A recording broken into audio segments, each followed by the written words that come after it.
Bismillahirrahmanirrahim. Assalamualaikum warahmatullahi wabarakatuh. Kita ketemu lagi ya di seri konsep dasar sistem bilangan sesi yang keempat. Video ini merupakan lanjutan daripada sesi 1, sesi 2, dan sesi 3. Oke, kita masih akan membahas mengenai hal yang kalian dilarang gagal paham dalam konsep dasar sistem bilangan heksadesimal atau basis 16. Nah, saran saya sebelum kita melanjutkan, kalian sebaiknya melihat dulu video sesi 1, sesi 2, dan sesi 3, terutama yang sesi 2 ya, yang membahas tentang konsep dasar sistem bilangan desimal. Oke, selamat menyaksikan.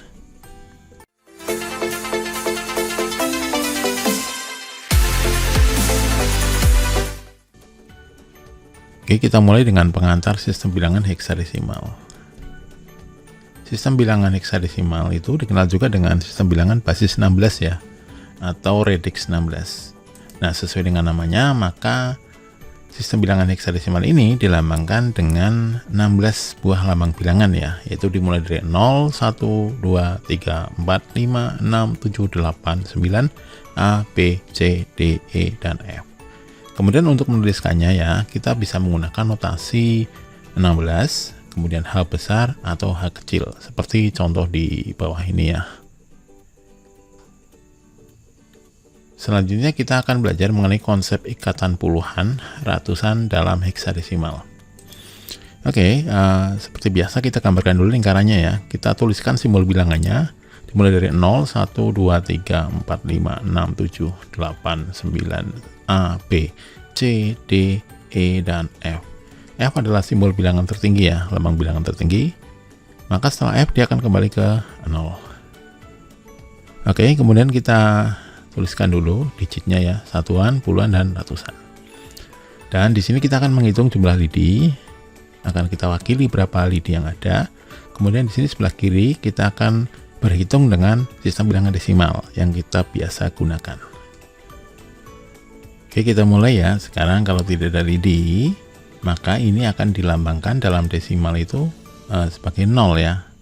Nah, di heksadesimal ini juga lambangnya sama 0 seperti ini, sehingga dituliskan di dalam digit satuannya 0 gitu. Kemudian puluhannya juga 0, ratusannya 0. Kemudian kita tambahkan satu buah lidi, maka di desimal dia akan menjadi 1 ya lambang bilangannya. Di heksadesimal juga sama, 1 ya. Nah, ini dituliskan di digit satuan karena memang hanya ada satu satuan lidi gitu ya. Untuk puluhannya dia 0, ratusannya juga 0. Oke, ini seterusnya kita percepat saja. 2, 3, 4, 5, 6, 7, 8, kemudian 9 ya, 9 desimal ini ya. Di heksadesimal dia masih ada lambangnya, yaitu 9 yang ini ya. Ini, nah dilambangkan di satuannya adalah 9, puluhannya adalah 0, ratusannya 0. Kemudian selanjutnya ya, kita tambahkan satu buah lidi lagi. Yang terjadi apa? Nah, kalau di desimal ini sudah satu ikatan ya, ikatan puluhan menjadi ya. Makanya disebut 10, 1 puluhan dan 0 satuan. Tetapi di heksadesimal, ingat setelah 9 ini masih ada lambang bilangan yang lain. Artinya itu belum 10 ya. Jadi setelah 9 itu adalah A. Ya, jadi belum 10. Maka A ini kita tuliskan di digit satuan. A, puluhannya berapa? 0. Ratusannya berapa? 0. Kemudian jika lidinya kita tambahkan satu lagi ya, yang terjadi apa? Kalau di desimal dia adalah 11 ya. Tetapi kalau di heksadesimal, ternyata setelah A itu juga belum 10 ya. Dia masih ada lambang bilangan lain, yaitu B. Maka B inilah yang dituliskan untuk mewakili jumlah 11 dalam desimal ini ya. Kita tuliskan di digit satuannya adalah B, puluhannya 0, ratusannya adalah 0. Oke, demikian ya. Sekarang kita lanjutkan lagi. Ini saya bersihkan dulu layarnya. Oke, kita lanjutkan lagi. Sekarang lidinya kita tambahkan satu buah lagi. Yang terjadi adalah di desimal itu 12 ya diwakilinya ya. Nah, kalau di heksadesimal gimana? Ternyata masih ada C, sehingga kita tuliskan ya di sini satuannya C, puluhannya 0, ratusannya 0. Kita tambahkan satu lidi lagi. Di desimal itu adalah 13 ya. Di heksadesimal ternyata masih ada D, jadi belum 10 ya ini ya. Masih D, D-nya kita tuliskan di satuan.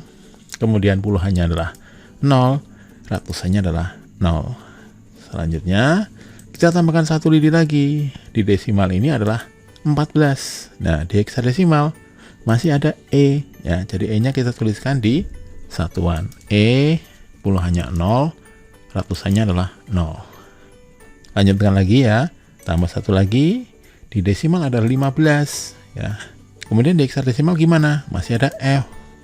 Jadi F-nya kita tuliskan di digit satuan F ya. Kemudian puluhannya 0, ratusannya 0. Nah, sekarang bagaimana kalau kita tambahkan 1 lidi lagi? Di desimal kan ini 16 ya. 15 tambah 1 kan 16. Nah, bagaimana dengan heksadesimal? Karena ini F ya adalah simbol bilangan tertinggi, maka setelah ini dia akan menjadi 0 ya. Atau dengan cara lain bahwa di heksadesimal itu harus diikat setiap 16, sehingga 16 ini akan diikat menjadi 1 puluhan gitu ya. 16 satuan diikat menjadi 1 puluhan, sehingga satuannya berapa? 0. Puluhannya berapa? Ada 1 ikatan. Ratusannya berapa? 0. Inilah yang disebut 10 dalam heksadesimal, sama dengan 16 di desimal. Lidinya jumlah ini. Kalau kita hitung secara desimal adalah 16, tapi menurut heksadesimal ini adalah 10 gitu ya. Oke, sampai di sini saya rasa cukup jelas ya. Selanjutnya kita akan belajar mengenai nilai absolut dan bobot dalam heksadesimal. Kita berikan contoh bilangan adalah 1, 2, 3 heksadesimal ya. Ini dituliskan notasi 16 berarti adalah bilangan heksadesimal. Kemudian seperti biasa kita tuliskan dulu digit-digitnya ya, dimulai dari digit ke-1, digit ke-2, 3, 4, dan 5. Nah, ini kita tuliskan ke tempatnya masing-masing ya. Ini A adalah satuan, 3 adalah puluhan, 2 adalah ratusan, 1 adalah ribuan, dan untuk digit puluhan ribu karena ini tidak ada ya, berarti dia adalah 0. Kemudian yang paling kanan dikenal dengan istilah LSD atau least significant digit. Sedangkan yang paling kiri adalah most significant digit atau MSD. Kemudian selanjutnya ya, kita tuliskan sebutan posisi dan bobotnya. Untuk yang paling kanan, digit ke-1, dia adalah sebutannya adalah satuan ya. Bobotnya adalah, karena ini adalah sistem bilangan 16, berarti 16 pangkat 0 ya, atau 1. Kemudian kita ke digit kedua ya. Sebutannya adalah puluhan, kemudian bobotnya adalah 16 ya, karena radiksnya atau base-nya atau sistem bilangannya 16 gitu ya, pangkat 1, karena juga ikatannya adalah 16-an ya, berarti 16 pangkat 1 adalah 16. Perhatikan di sini ini adalah 16 kalinya daripada digit sebelumnya ya, jadi di puluhan adalah 16 kali daripada digit di satuan bobotnya ya. Selanjutnya kita lihat di digit ketiga, sebutannya adalah ratusan. Bobotnya adalah sistem bilangannya 16 pangkat 2 ya, karena ini 0, 1, 2 atau 256. Perhatikan juga di sini adalah 16 kali daripada digit sebelumnya bobotnya ya. Selanjutnya di ribuan, bobotnya adalah 16 pangkat 3 atau 4096. Ini juga sama 16 kali daripada digit sebelumnya.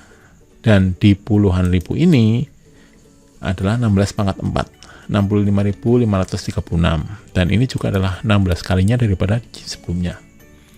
Demikian juga seterusnya, kalau kita ke kiri terus ya, semakin besar bobotnya ataupun posisinya ya, maka dia adalah 16 kali daripada bobot daripada digit sebelumnya. Kemudian selanjutnya, kalau kita ingin menghitung nilai di sebuah posisi, maka itu adalah hasil daripada nilai absolut dikalikan dengan nilai bobot gitu ya. Kita tuliskan kembali seperti tadi ya. Nah, sekarang kita lihat di satuan ya. Di satuan ini nilainya adalah berapa? 10 dikalikan bobotnya, yaitu 1. Berarti 10 kali 1 sama dengan 10. Sekarang ke digit puluhan, nilainya adalah 3, nilai absolutnya 3 ya, dikalikan dengan bobotnya berapa? 16, berarti 3 kali 16 adalah 48. Di digit ratusan, nilai absolutnya adalah 2, dikalikan dengan bobotnya yaitu 256, berarti di sini nilainya adalah 512. Di digit ribuan, nilai absolutnya adalah 1, dikalikan dengan bobotnya adalah 4096. Maka nilainya adalah 4096.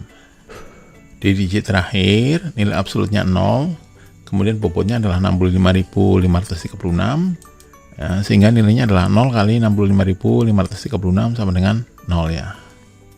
Terus, ini kita jumlahkan, ya, 4096 ditambahkan dengan 512, ditambahkan dengan 48, ditambahkan dengan 10. Ketemunya adalah 4666. Nah, ini adalah menurut desimal ya. Oke, jadi 123A heksadesimal itu sama dengan 4666 dalam desimal, atau 4666 lidi menurut orang desimal. Oke, saya rasa ini cukup jelas ya, dan mudah-mudahan bisa bermanfaat buat kita semua. Kita akan ketemu lagi insya Allah di seri selanjutnya ya. Assalamualaikum warahmatullahi wabarakatuh.